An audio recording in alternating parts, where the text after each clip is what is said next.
Hello, I'm Game Retainer, and in this video I'll be going over some more interesting locations in 7 Days to Die. A couple of quick points before we jump into the video. First, I'm trying to cover a wide range of places, so from the massive to the minute, anything that I find interesting, I'm going to put in one of these videos. Secondly, I have been asked if I can show the actual file name of each location, which I'm going to do. It'll come up in writing, I won't read it out, but that's just for those on PC who want to use console commands and things. Now, let's jump straight in. First up is Fate's Motel. If you haven't figured it out, this is an homage to Bates Motel, and it's quite a good one. I mean, it's not completely accurate, but it's difficult to do that in a video game. It still has a lot of the creepier details hidden away inside. I'm not going to go over them too much because I kind of want you to explore it for yourself if you haven't already. This one has been in the game for quite a while, and it is a fun one to explore. If you're on Navezgane, you can find this place at 1301 East, 1136 South, and I'll also put the actual file name up on the screen now too. Now you have the main building, which it's quite interesting. There's a lot of traps, some explosives, there's a lot of jump scares, floor collapses, you name it, it happens. It's a fun place to clear out, definitely considered interesting, even if you're not a fan of horror films and TV shows, it is still a fun place to visit. And then you have the motel itself. I will show you one of the nice little creepy details that they kept in the game, and that is this up here. If you haven't or you don't know much about Bates Motel, just know that there was a lot of creepy, shady stuff going on. So, yeah. But absolutely, give this one a little look through. Next up, I'm just going to give a quick mention to the Ostrich Hotel. I have covered this in a previous video that I will link on the screen now. So I'm not actually going to go inside because you can either click on that video at the end of this or you can search it yourself. In all honesty, I'd recommend searching it yourself because the interior is quite cool, and the jump scares and all the fun stuff that goes on, the shenanigans inside, it's just explore it yourself. If you want to find this on Navezgane, you can find it at 1882 East, 1815 South. Now let's move on to the next entry. The Calm Inn is anything but calm. This place can be found on Navezgane at 1828 East, 747 South. It is a very unique looking building, and it definitely fits the desert vibe. It has pools out the back, but more importantly, it has a lot of zombies. I should have probably mentioned that before I started talking about the amenities, but there we go.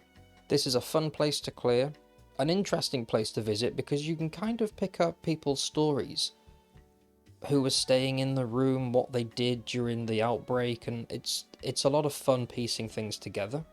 It also, as I mentioned, it looks so cool. If you're playing with friends and you want a challenging base location that is also lots of fun, this might just be the perfect one for you. I mean, just look at this. Look at the entrance. It's fantastic. I really enjoy this location. So, yeah. Definitely keep an eye out for Calm Inn. If you're looking for a spookier experience, or spookier experience than you'd normally get in 7 Days to Die, then be sure to check out Morticians House. The Morticians House can be found in Navezgane at 1399 East, 1081 North. Already, just by looking at the exterior, you can tell it's a bit of a creepy residence. However, like with a lot of the bigger POIs in the game, the unspoken storytelling is where the fun's at, and this place seems to be holding a rather dark secret. If I go underground here, I can show you that there's some kind of weird graveyard thing going on underground. I won't go into too much detail about it because you should explore it yourself, but give this one a visit. I mean, in my experience, with Morticians, which is rather limited, I must say. I've never encountered a Mortician who buries the dead underneath where they live. But hey, maybe they do, I don't know. But still, be sure to check out the Morticians House. We're going to move away from Navezgane for the rest of this video. All the rest of the locations, I'm going to give coordinates for pre-gen 04K1. However, you can find most, if not all of these locations on almost every other pre-gen map aside from Navezgane. This particular location can be found at 1435 West, 1723 South. It's not the only one of these on this map.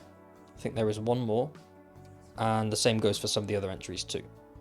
Now, for those who haven't cleared this place yet, bring a change of underwear. When I first went to clear this place, I tell you now, I wasn't ready. And I don't think anybody is for their first time here. The amount of rooms that you'll go in and think, oh, I've activated the big final horde of zombies, and you'll take care of them, barely survive, go into the next room, and then get your ass handed to you because you were so wrong, and there were so many more. It's a cool location, nonetheless. It's got a lot going on for it. It's got a cool underground area to explore. I'm trying not to show too much. I don't want to show the main room. I'll show the entrance to the main room, which is there on the side of the building. But in every one of these buildings, every room here, just everywhere, there's a lot of nastiness hiding in this place. It is interesting, and it is a fun one. If possible, I recommend clearing it with a friend. If you are playing alone, as I said, bring a change of underwear, bring lots of meds, and bring more bullets and bombs and anything that you could possibly imagine ever needing, because there's just so many zombies in this place. As I mentioned in the previous entry, we'll be staying on the map pre-gen 04K1 for the rest of this video.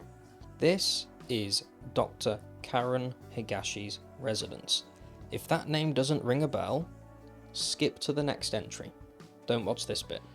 Instead, search Higashi Pharmaceuticals first, just to give you a bit of insight to who used to live in this place.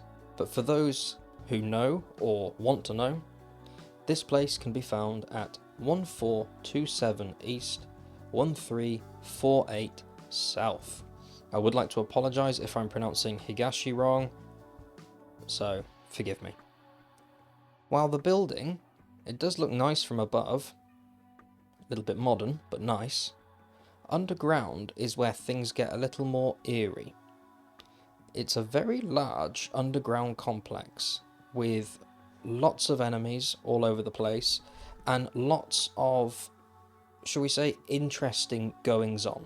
If you've already cleared Higashi Pharmaceuticals, then you will know, or you should know, a little more about the outbreak and how things went south pretty quickly. This place expands on that. It's a really interesting place because you find out quite a lot about how things may or may not have started. I know I'm talking in riddles here, but I don't want to spoil too much for those who haven't yet been able to visit this place for themselves. I'm going to finish this video with a POI that entertained me. Welcome to Jim and Tim's Bullets and Booze. It took me about 7 takes to get that out right because I kept stumbling over my words, but yes, bullets and booze go together well apparently, or at least in the world of 7 Days to Die. As the name suggests, it is a booze shop next to a gun shop, so what could possibly go wrong? I found this entertaining, and what makes it interesting, I mean, the interior of this one isn't anything amazing, although you can see all of the drinks. What makes it amazing is this place. There's lots of good loot, it's not difficult at all to clear out, and downstairs is what looks like a homemade gun range, with pretty well fortified walls. Bo, be quiet. With pretty well fortified walls, multiple points of escape, or possible escape, a sealed off garden around the back. This might just be the perfect base location for people who play in pairs, or more so, as a couple. If my missus played this game, we would absolutely take over this location so I can dismantle that bridge and live the hermit lifestyle while still being able to wave at her from across the roof. This is a fun one to convert into a horde base, a storage base, whatever floats your goat. I just like this place, and yeah, that's it. It's on here because I'm childish, I saw the name, and it entertained me.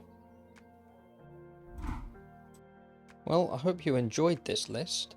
This is part 2. I should have linked part 1 at the beginning. If I've forgotten, I apologise. But this is part 2 of my interesting locations series. There are loads more interesting locations to explore and check out. If you have any specific places you'd like me to feature in a future episode of this, please let me know in the comment section below. And just before I go, I would like to say thank you again. In the past 24 hours, the channel has grown massively. I mean, I can't believe it, in all honesty. So, yeah, thank you. And I hope to catch you all in the next video.